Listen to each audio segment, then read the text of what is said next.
ñoom ñoo fa ne ba tey léegi nag coow li mooy lan moo tax ba liggéey bi gën a fës tey lan moo ko waral. alors léegi laaj la lu tax liggéey bi gën a fës. Macky Sall daf ne woon la CREI c'est pour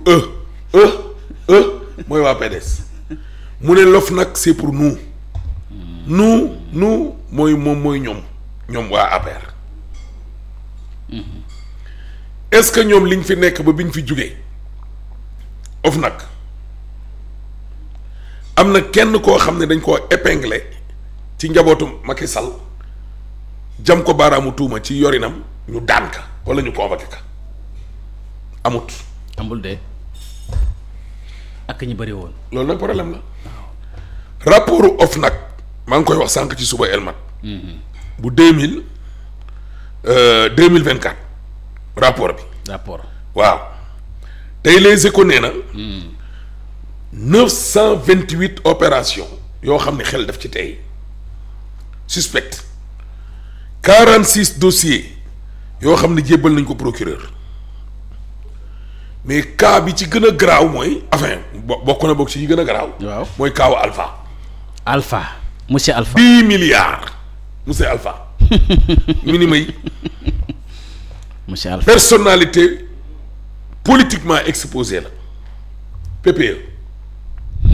Est-ce que yëg nga ne boo nekkee personnalité politiquement exposée est-ce que yëg nga ne kookee même booy ubbi compte par rapport ak Mansour wala Biteye mu bëgg a ubbi compte nii rek procédure yi bokkut danañ la tey suba ginnaaw suba tey suba ginnaaw suba tey suba ginnaaw ba mujj gi yow sa bopp da ngay mujj découragé.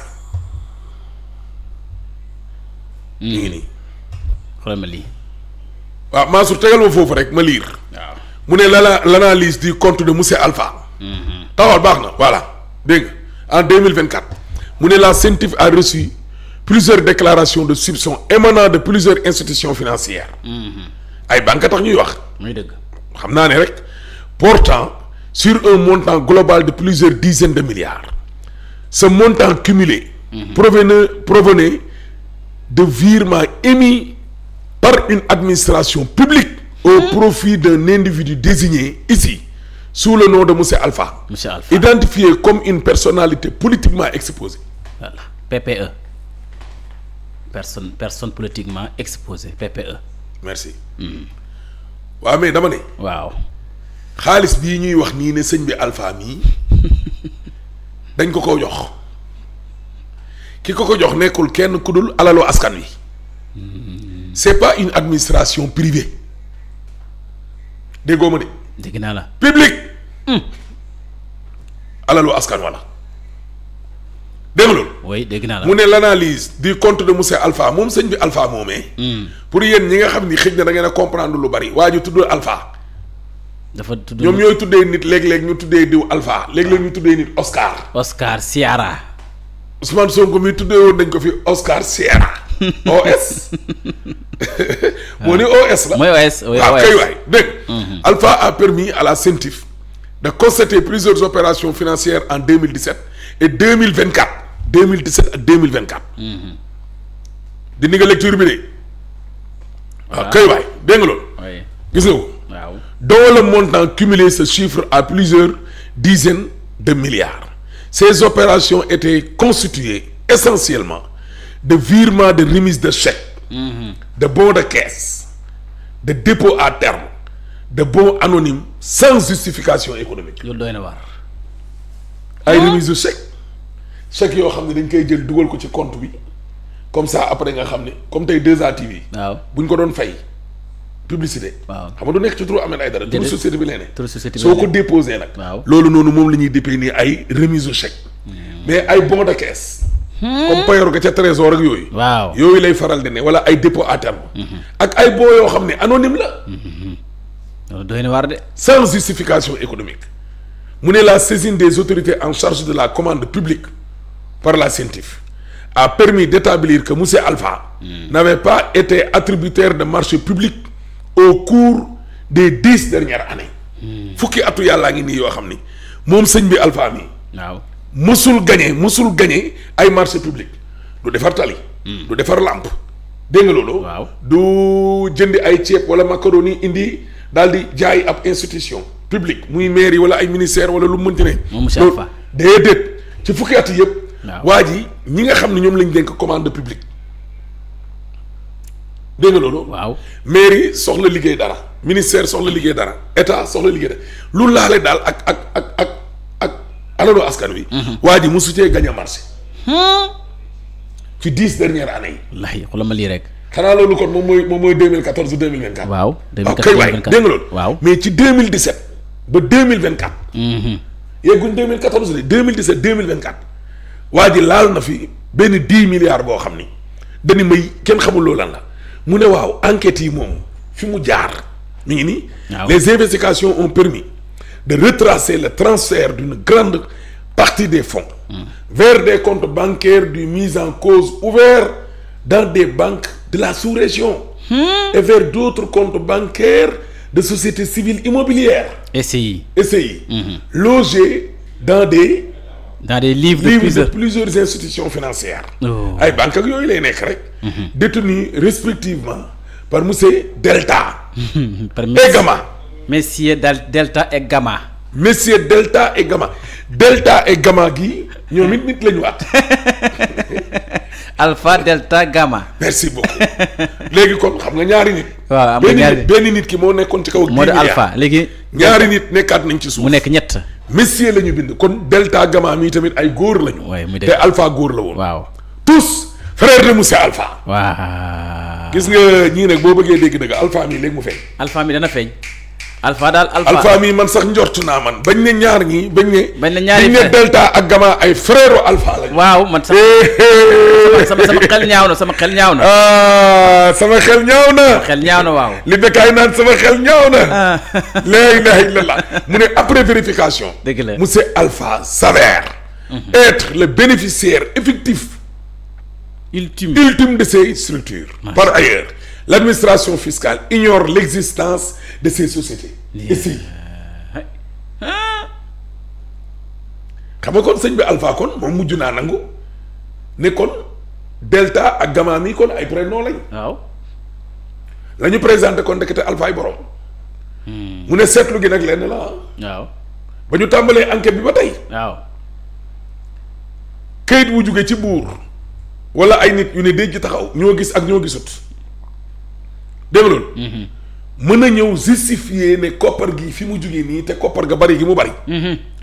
maanaam mënuñ laa jox loo xam ni day fees bët ay justificatif déedéet mu ne il reste constant tout au long de l'enquête. L'absence de lien économique documenté entre l'administration publique et les personnes physiques et morales bénéficiaires pouvant justifier des virements de montants aussi importants.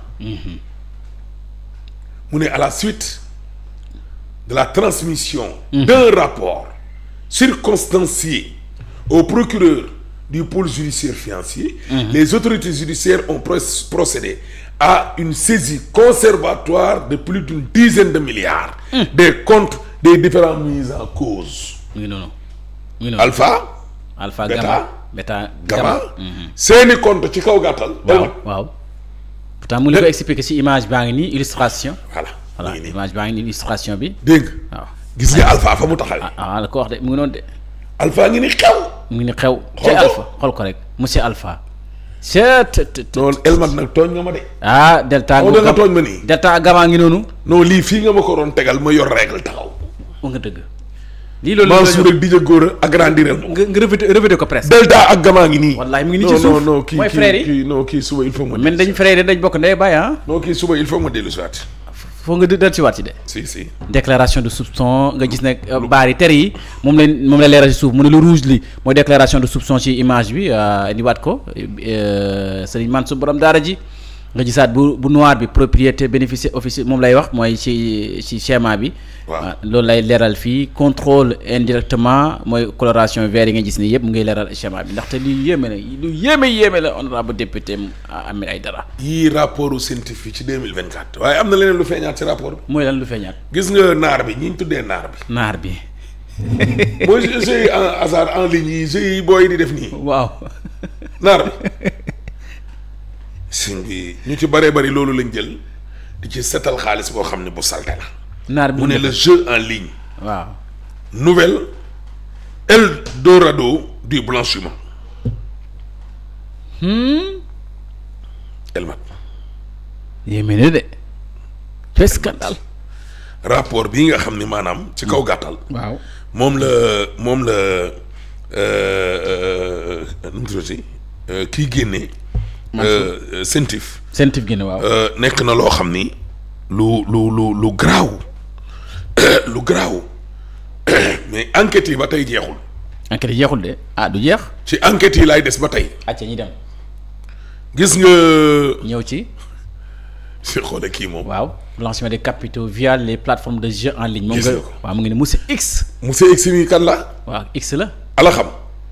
propriétaire d'un point de transfert de monnaie électronique utilise les identités de personnes âgées pour créer et contrôler des comptes de monnaie électronique avant de procéder à des paris en ligne. En effet moom sëñ bi X day déposer koppar dépose des fonds d'origine douteuse xaalis boo xam ni kenn xamul fu mu jugee xel mu tey fu mu koy déposer mu ne sur les comptes de personnes âgées entre 73 ans ay nit ñoo xam ne dañuy am juróom-ñaar fukki at ak ñett ak juróom-ñett fukki at ak benn entre 73 ans et 81 ans puis effectue des transferts vers d'autres utilisateurs avec qui ils partagent le même appareil. dégg nga waaj. dégg nañ ko de. géant lii ñi la ne de. X dégg waay na. xool ko ni xool ko ni. waaw gis naa ko de. ay mag lay jël ñoo xam ni. ay 73 ans 81 ans xam nga ñii mënuñu koo dëbb. dëgg la lay te moom boo demee sax ñii danoo naax. mu leen di dëbb seen compte da leen di ubbil compte. waaw jël xaalis boo xam ni xel dafa tey di ko ca def parce que bu ko defee ci compte am. buur mën na koo jàpp. xoolal ma lii. jël naa ko. wéyalal. gis nga. waaw gis nga. waaw mu ne ainsi càmbar li moom lan la mujj joxe analyse bi.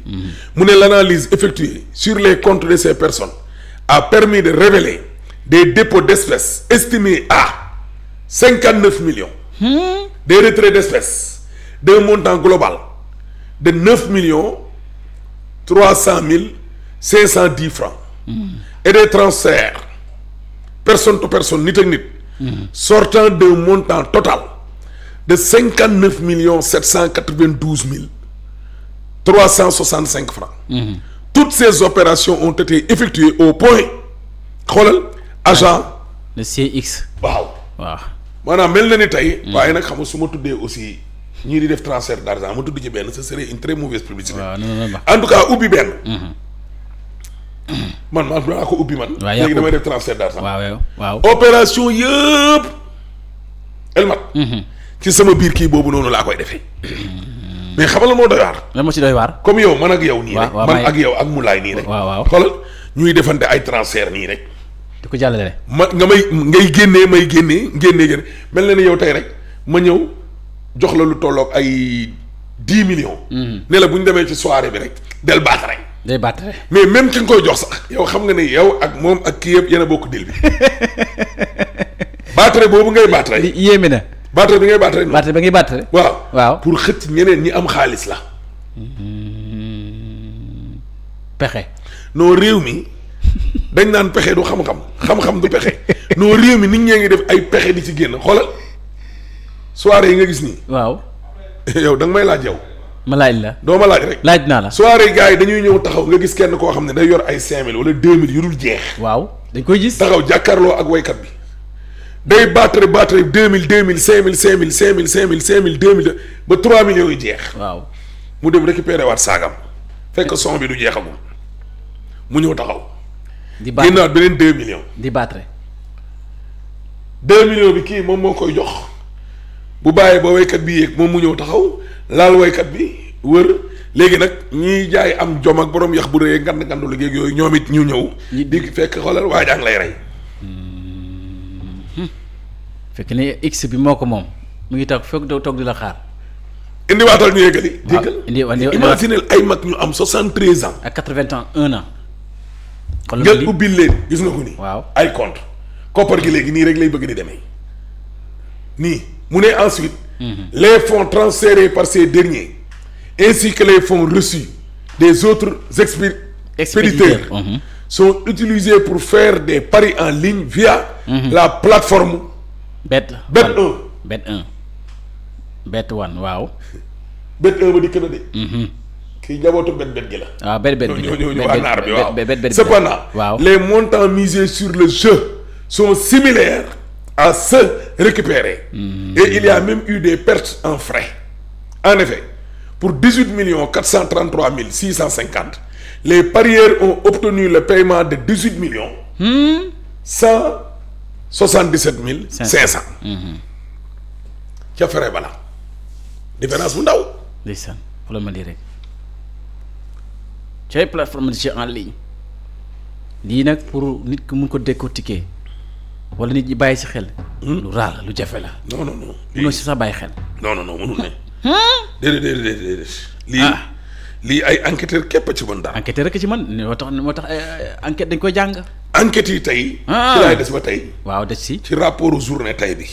boo jógee ci Libération dem ci l'Observateur. ñu dem ci l'Observateur yéen a le pôle judiciaire financier. ñu waxatee. dafa dal.